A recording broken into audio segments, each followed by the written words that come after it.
Au moment donc où Alain Juppé quitte la présidence de l'UMP et après le sévère rappel à l'ordre de Jacques Chirac le 14 juillet, Nicolas Sarkozy a décidé de s'adresser aux militants à La Baule, un discours très attendu où il répond au chef de l'État tout en affirmant qu'il ne sera pas celui qui divise la droite. Comprenne qui pourra. Véronique Saint-Olive, Madi Diawara. À La Baule ce matin, il y a ceux qui construisent des châteaux de sable, ceux qui rebondissent, ceux qui prennent le large et Nicolas Sarkozy, enfermé à l'hôtel, qui peaufine son discours pour les militants. Des militants perturbés par son bras de fer avec Jacques Chirac. Pour une fois qu'on a un bon leader, c'est dommage de le gâcher, quoi. À force de querelles, qui rime à rien, en fait. Moi, j'espère que Sarkozy va gagner, c'est tout. Sinon, je ne serai pas là. J'attends que ça se décante, on va voir. La salle est comble. Tout au long de la soirée, Nicolas Sarkozy va faire monter la pression.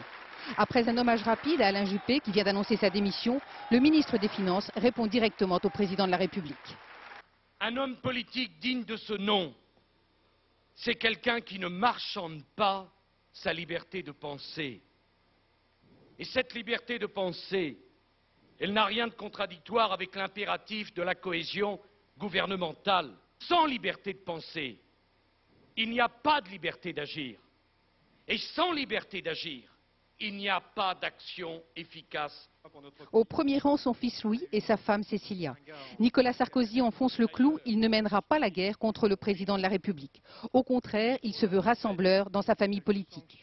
Il rappelle son action sur les grands dossiers de la sécurité, des 35 heures, du référendum pour la Constitution européenne. Mais il continue de revendiquer la baisse du budget de la défense que Jacques Chirac refuse. Autoportrait d'un homme qui ne cède rien.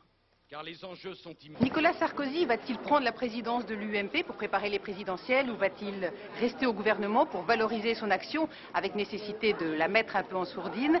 Peut-être n'aura-t-il pas à choisir si Jacques Chirac décide finalement un remaniement dès la rentrée.